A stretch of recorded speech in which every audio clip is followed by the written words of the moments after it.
Ben ritrovati, nuovo appuntamento con gli approfondimenti di 7 in punto per analizzare attentamente problematiche che ci riguardano da vicino, che riguardano la comunità, che riguardano il tessuto economico delle nostre regioni. Questa mattina abbiamo un ospite particolarmente interessante e gradito perché ci spiegherà una situazione che riguarda tante aziende. Parliamo di agricoltura, parliamo dunque di un settore cruciale e nevralgico per l'economia del Veneto e parliamo soprattutto dei risarcimenti ai danni provocati dalle calamità, in particolare dalle calamità naturali. Lo facciamo con Valerio Nadal, presidente di Condifesa della provincia di Treviso e del Veneto. Buona mattina a lei, Presidente. Buongiorno a tutti. Grazie di essere con noi. Anzitutto, Condifesa, perché vista così sembrerebbe quasi un organismo del Ministero della Difesa, invece non è. Non è così. Non è così, parliamo sempre di difesa.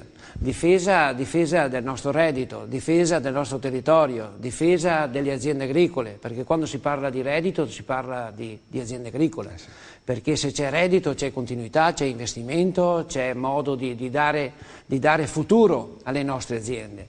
Ed è su questo che il nostro Condifesa si sta impegnando e si è impegnato, dove cerca comunque nella rappresentatività a livello veneto di 25.000 aziende, sono numeri importanti, 25.000 aziende e l'altro numero importante è difesa di un reddito, difesa di un capitale assicurato che si aggira intorno a 1.700.000.000 di capitale assicurato, cioè sono numeri molto importanti e significativi. Ciò ti dà l'indicazione del ruolo, dell'importanza che ha il Consorzio Difesa di cercare di dare delle risposte a queste nostre aziende agricole in funzione di quelle che sono purtroppo le avversità climatiche.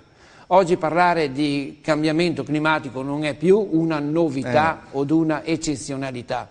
Oggi purtroppo è una continuità. Ogni anno c'è un caso a sé, si verifica un caso a sé, e ogni anno bisogna essere anche pronti per cercare di dare delle risposte, soprattutto alle nostre aziende.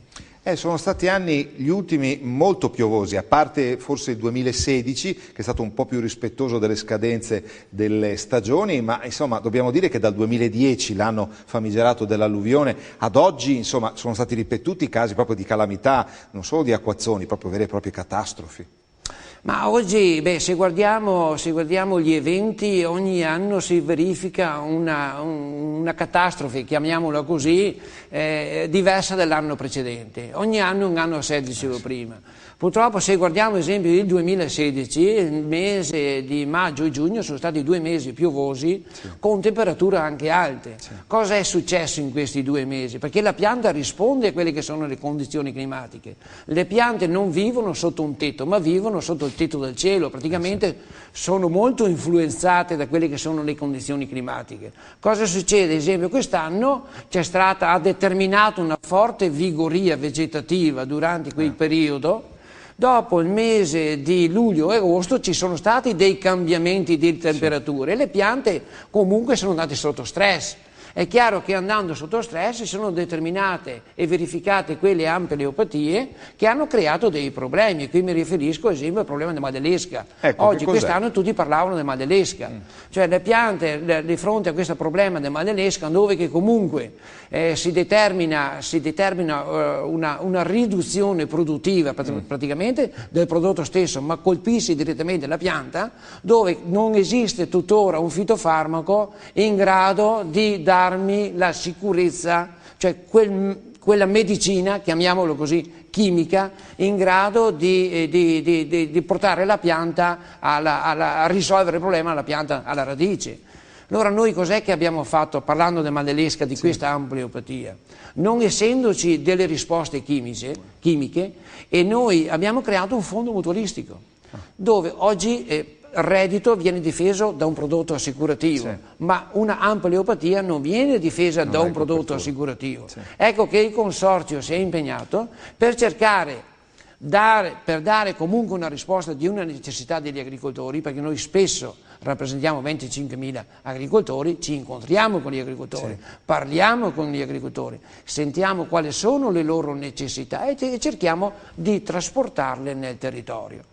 Allora abbiamo creato un fondo mutualistico dove viene tolta la pianta, noi gli paghiamo la barbatella nuova, e gli paghiamo la mancata produttività per 1 anno e mezzo circa, perché dopo 2 anni già incominciano a produrre. Praticamente eliminiamo alla radice il problema, questa ambleopatia della pianta, in modo tale che l'agricoltore non investa su qualcosa che non dia delle risposte precise, qui mi riferisco a un agrofarmaco, non solamente dal punto di vista economico, ma cerchiamo dove possiamo di non usare l'agrofarmaco. Questo vuol dire tutelare il reddito ma anche l'ambiente stesso.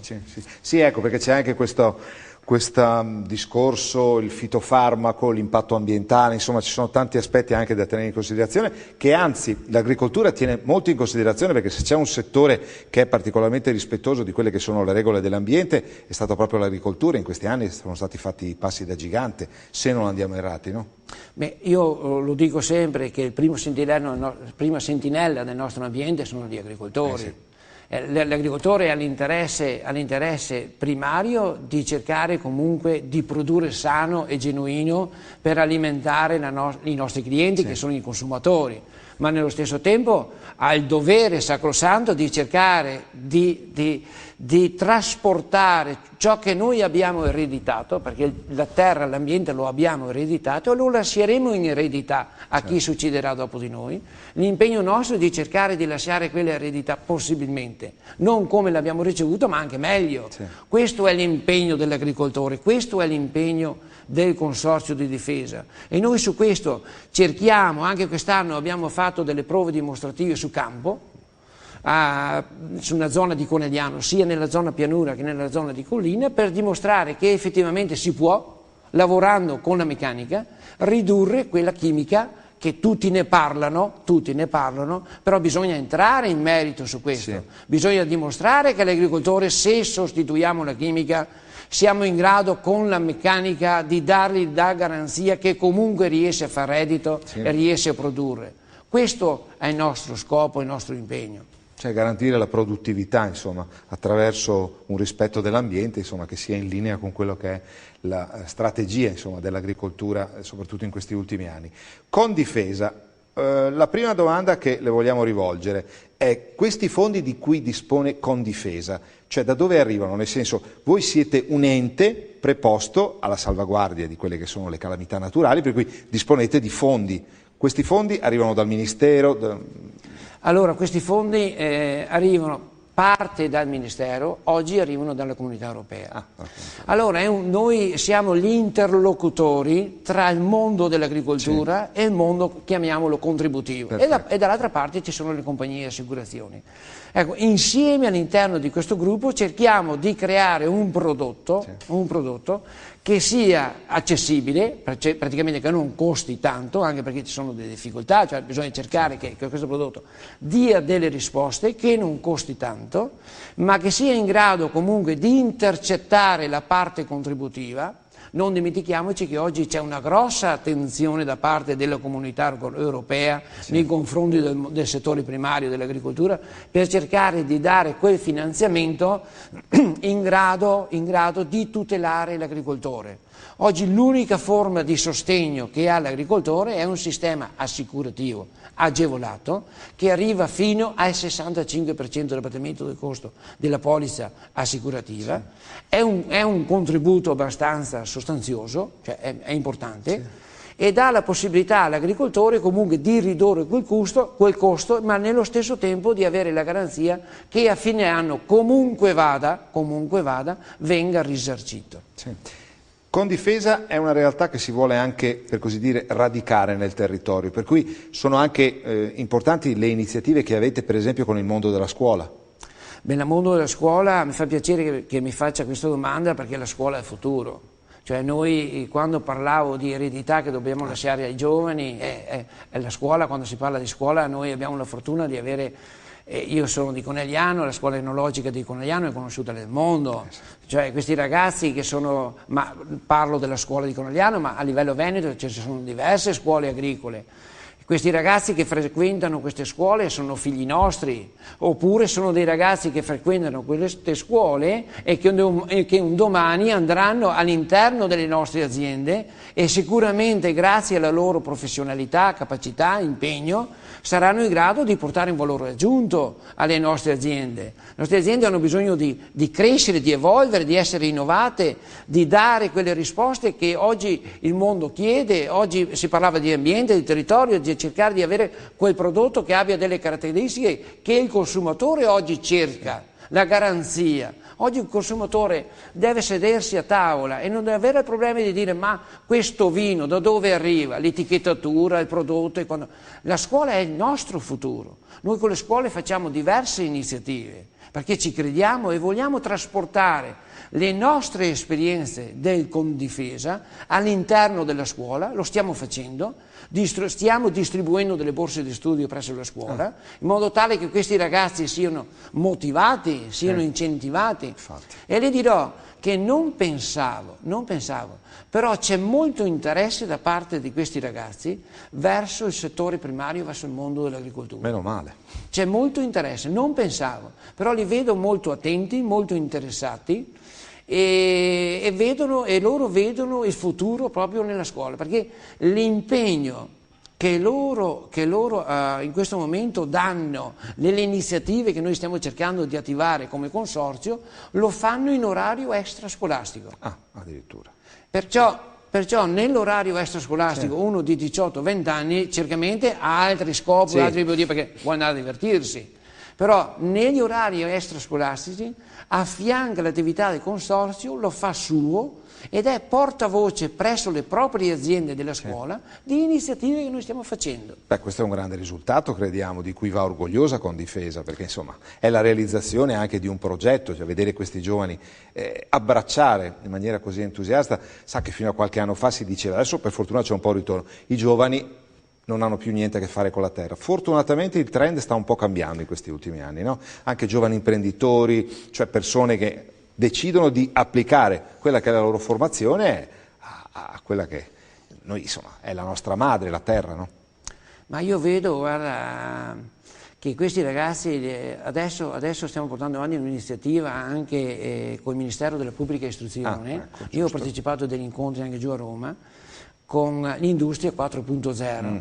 Oggi c'è un forte impegno da parte del Ministero per cercare di stimolare questi giovani all'ingresso dalla scuola all'impresa. C'è un vuoto, c'era un vuoto, c'era uno spazio, perché i ragazzi erano ben preparati, ma dovevano comunque entrare nell'azienda. E allora noi parlo da imprenditori, cos'è che vogliamo noi all'interno delle nostre aziende? Un ragazzo che riesca comunque a portare qualcosa in più. Si dice in dialetto, uno che sa, cioè sa vuol dire sapere. Abbiamo bisogno di questi ragazzi che portano quel qualcosa in più, la novità, l'idea. Ma perché non facciamo la bottiglia invece che essere così, la facciamo quadrata perché il mondo... Faccio un esempio, il prodotto particolare. Cioè, queste novità, questo vuol dire innovazione ed è con questo che noi insieme dobbiamo costruire ed è questo il ruolo del consorzio, perché 25.000 aziende non sono poche. No. E noi vogliamo che questi ragazzi, tanto è vero che adesso partiremo con un'iniziativa proprio a Treviso, questi ragazzi della scuola enologica parteciperanno non solo nelle fasi operative aziendali, imprenditoriali, ma vogliamo farli partecipare anche presso il nostro consiglio. Giusto. Devono venire ad ascoltare cosa propone un consiglio. Mai si è fatto una cosa del genere. No, è vero. Questo è importante. Vogliamo che un nostro ragazzo, questi ragazzi giovani, affianchino anche i nostri tecnici quando vanno a fare le rilevazioni delle perizie dei danni. Allora vanno in azienda, conoscono l'azienda, conoscono il tecnico che va a fare il rilevamento del danno e insieme costruiscono un qualcosa di costruttivo. Perché quando si parla di cambiamento e di innovazione non c'è innovazione se non c'è un confronto, un dialogo e da lì crescono. Sì, no, è verissimo. Guardi, c'è questo aspetto che adesso lei ha sottolineato, molto importante, cioè imparare a saper valutare il danno. Cioè anche lì ci vuole una certa formazione, crediamo, una certa preparazione, per cui anche chi lavora all'interno di Condifesa ovviamente non deve essere uno sprovveduto, sa quando va in determinati luoghi che sono stati tormentati da queste calamità, valutare. Ecco, cioè, come si fa in questo senso?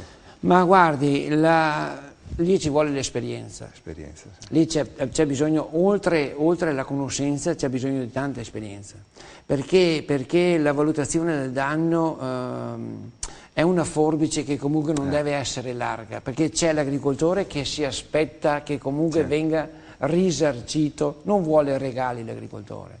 Ma io dico sempre ai nostri tecnici, ogni primavera all'inizio della stagione facciamo sempre degli incontri con tutti i periti, gli ispettori, e io cerco di comunicare loro cosa vuole l'agricoltore, perché quando l'agricoltore subisce un danno su un vigneto, una perdita di quantità d'uva, cosa succede? L'agricoltore è ferito nel suo io, perché pensi che per arrivare alla raccolta che avviene a settembre, l'agricoltore incomincia a lavorare adesso con la potatura, con le concimazioni, cioè è un anno di lavoro e in 3 minuti perde il raccolto, perché così è. Una grandinata in 3 minuti, una tromba d'aria o quanto altro. Allora io dico sempre ai nostri ispettori, quando entrate nelle aziende, entrate in punta di piedi, con rispetto e con umiltà, e cercate che quella forbice non sia larga ma sia ben stretta, in modo tale di dare e di fare una valutazione onesta e giusta. E lì vengono contati i chicchi d'uva che vengono persi per ogni grappolo, si fa la conta, e in base a questa percentuale si fa una valutazione della percentuale del danno. Cioè il danno viene quantificato in base all'asportato. È chiaro che il danno non è solo l'asportato, il danno è anche la qualità del prodotto. Perché chiaramente un'uva che è grandinata ha una qualità diversa di un'uva che è integra. E questa valutazione della qualità può variare e varia anche in base al momento che viene presa la grandinata. Perché se la grandinata avviene appena dopo una fioritura è marginale il danno, perché comunque la pianta si ricompone, riesce un po' a modificare, a creare, a recuperare. Ma se avviene in prossimità della raccolta è chiaro che il danno è maggiore. È irreparabile, possiamo dire. È irreparabile, no? Bravo, è irreparabile. Mamma mia, è terribile, insomma. No, cioè, sono anche valutazioni, certo, lei dice giustamente l'esperienza, ma ci vuole anche una formazione, una capacità, insomma, di saper giudicare, ed è bello che i giovani affianchino questi tecnici perché, diciamo, crescono con la consapevolezza anche del lavoro, di come si articola il lavoro, di come si sviluppa. Lei aveva parlato poco fa di progetti che riguardano l'immediato, che avete insomma un po' definito. Ci può già anticipare qualche cosa? Ma noi cerchiamo comunque nel nostro percorso, parlavo prima di difendere quello che è il reddito delle aziende, dalle avversità che ne abbiamo appena parlato, ma di cercare anche, il nostro slogan, difendiamo il reddito e difendiamo il territorio. Territorio inteso ciò che fa fare il reddito alle aziende agricole, perché è il nostro ambiente che ci fa fare il reddito. È chiaro che su questo aspetto noi stiamo lavorando e questa estate abbiamo preparato, abbiamo così fatto questa prova dimostrativa in campo, dove i nostri agricoltori, perché l'agricoltore quando gli si propone qualcosa di nuovo lo vuole vedere, cioè facciamoglielo vedere, cioè, oltre che presentarlo con le parole, però lo vuole vedere con i suoi occhi come opera, come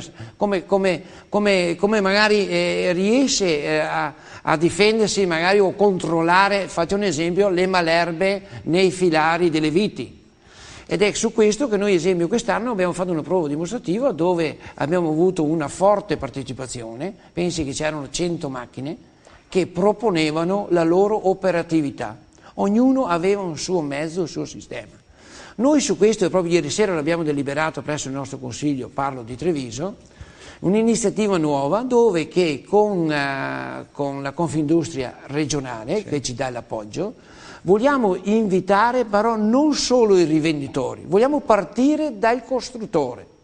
Il costruttore verrà a presentare, e la presenteremo proprio presso la scuola enologica, perché dicevo la scuola è il futuro, sono i giovani, quella macchina che magari secondo loro ha quella tecnologia in grado di darmi quel controllo che eventualmente per anni era stato fatto con la chimica. Sì, sì, ma Questo è il nostro futuro e vogliamo costruire, e sarà premiata tramite una commissione dove parteciperanno magari le associazioni di categoria, dove parteciperà la Confindustria, dove parteciperà le Camere del Commercio, dove parteciperanno le scuole. Andremo a valutare quella che secondo quella commissione è la macchina che è più innovativa di quell'anno. molto interessante. Ci fermiamo un istante. Torniamo subito dopo alcuni suggerimenti commerciali su questo aspetto che crediamo sia molto significativo, anche proprio per una filosofia, una strategia di insieme molto importante applicata all'agricoltura. Rimanete con noi e soprattutto con Valerio Nadal, che è il presidente di Condifesa di Treviso e del Veneto. A tra poco.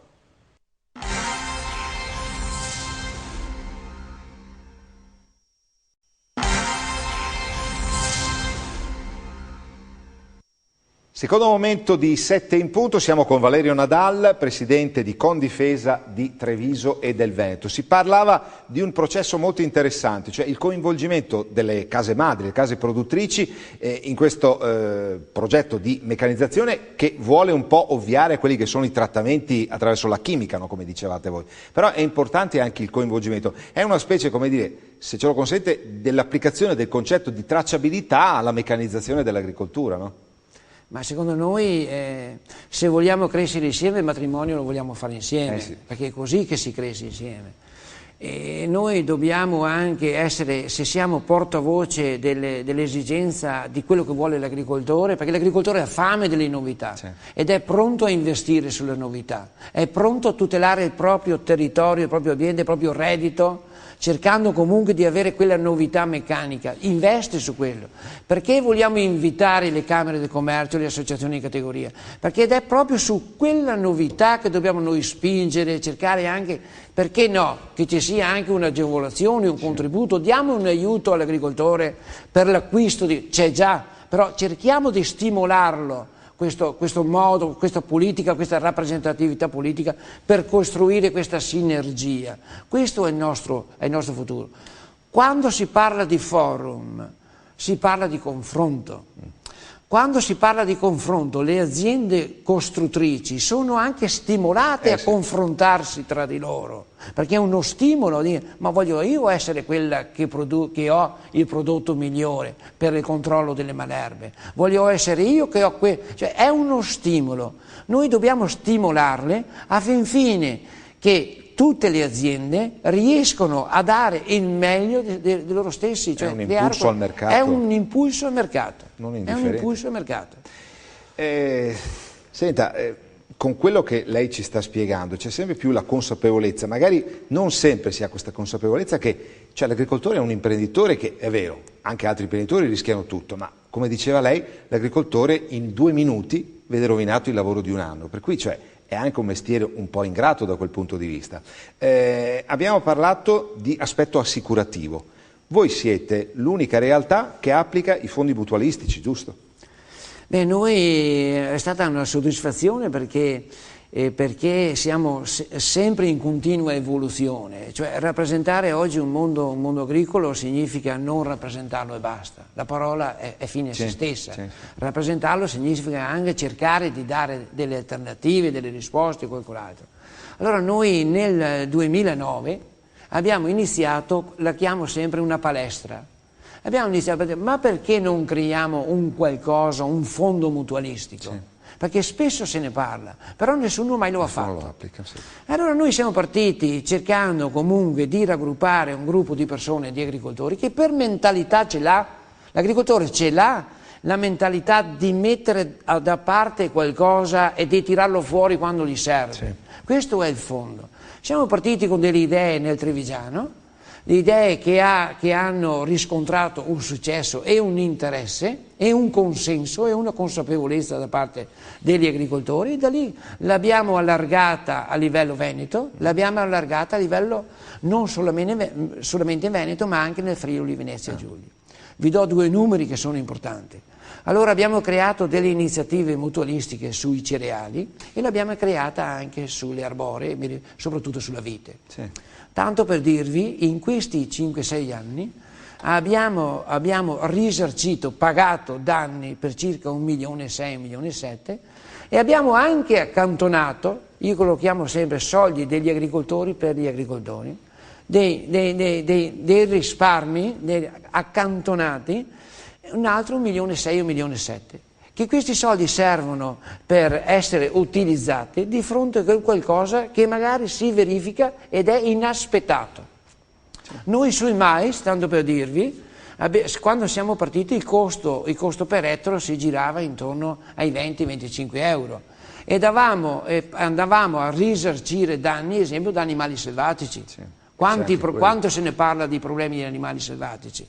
Oggi l'animale selvatico comunque tutti gli vogliamo bene, però per l'agricoltura può anche creare dei danni, sì. Basti pensare ai cinghiali o quanto altro. Allora lì abbiamo creato un fondo dove andremo a risarcire fino a 3.000 euro per azienda e il risarcimento non lo diamo dopo 2 o 3 anni, ma lo diamo a fine anno. Andiamo a risarcire fino a 500-600 euro ettaro, danni da animali selvatici. Succede che uno fa una semina del mais in primavera e per cause impreviste piove sempre. L'agricoltore deve riseminare. Ecco, con il nostro fondo facciamo la risemina all'agricoltore gratuitamente, quei 250-300 euro gli viene pagata dal fondo. Tanto per dirvi, un fondo come fa a reggere? Se il fondo viene calato in un territorio limitato, è chiaro che il fondo costa tanto. Chiaro. Ma allargandolo a livello regionale Veneto e Friuli, oggi quel fondo mutualistico che dava risposte quei 25 euro, oggi lo dà risposte con 3 euro per ettaro sui mais. Proprio 3 euro, perché l'abbiamo allargata, l'abbiamo spalmata. Oggi pensi che a livello Veneto, a livello Friuli, produzione di mais si aggira intorno ai 300.000 ettari. Oggi 70-80.000 ettari sono già affiancati da un fondo mutualistico. Però, e questo ci fa piacere, ci dà la soddisfazione. Stiamo portando avanti delle iniziative nuove anche con Veneto Agricoltura per il controllo, ad esempio, delle aflatossine. Sì. Quando la pianta va in stress, ad esempio sulla vite, ma può andare in stress anche il mais, quando piove spesso, quando periodi di siccità, e le aflatossine è un problema grossissimo. Perché le aflatossine sui mais sono quelle tossine che dopo nei derivati, e qui mi riferisco ai mangimi o quanto altro, che vengono utilizzati per la normale alimentazione zootecnica, potrebbero creare dei problemi nei prodotti che ne derivano. Sì. Ecco perché noi anche su questo ci stiamo impegnando, vogliamo creare dei presupposti, dei prodotti, in modo tale di dare delle risposte quando si verifica di comunque garantire il reddito sui mais, anche di fronte ad un attacco di un'aflatossina o di una micotossina. La stessa cosa la facciamo sulla vite. Parlavo prima del mal dell'esca, ma anche lì abbiamo problemi, ad esempio sul problema dei danni da animali selvatici, sì. Piantine appena messe a dimora e magari la lepre può succedere il danno. Ecco che questo fondo mutualistico riesce comunque a dare.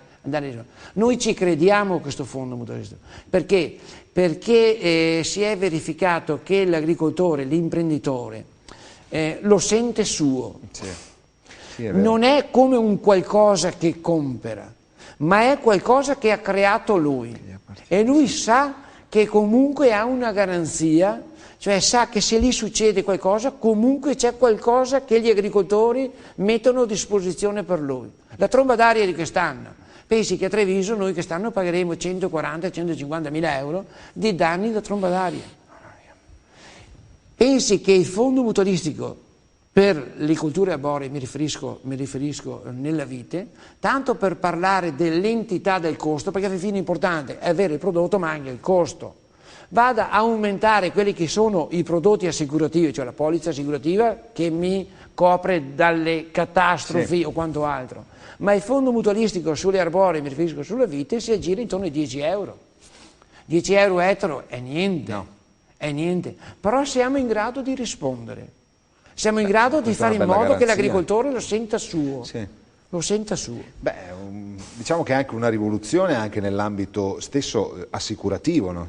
Di coperture, perché insomma, se non ci fosse stato Condifesa che diciamo, trovava queste strategie, effettivamente anche questi strumenti come i fondi mutualistici, cioè l'agricoltore non si sarebbe sentito così tutelato e soprattutto un senso di appartenenza anche a questi strumenti, quindi una bella garanzia.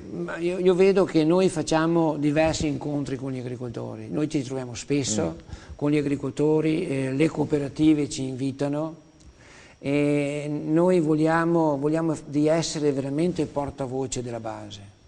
Le nostre esperienze che noi abbiamo presso le nostre aziende vogliamo farle che siano divulgate in modo tale che le esperienze che io ho nella mia azienda, se questa esperienza la trovo utile, perché non deve essere utile anche per chi mi confina presso la nostra azienda? È su questo che si cresce, è con le esperienze positive, trasportarle da un'azienda all'altra si cresce.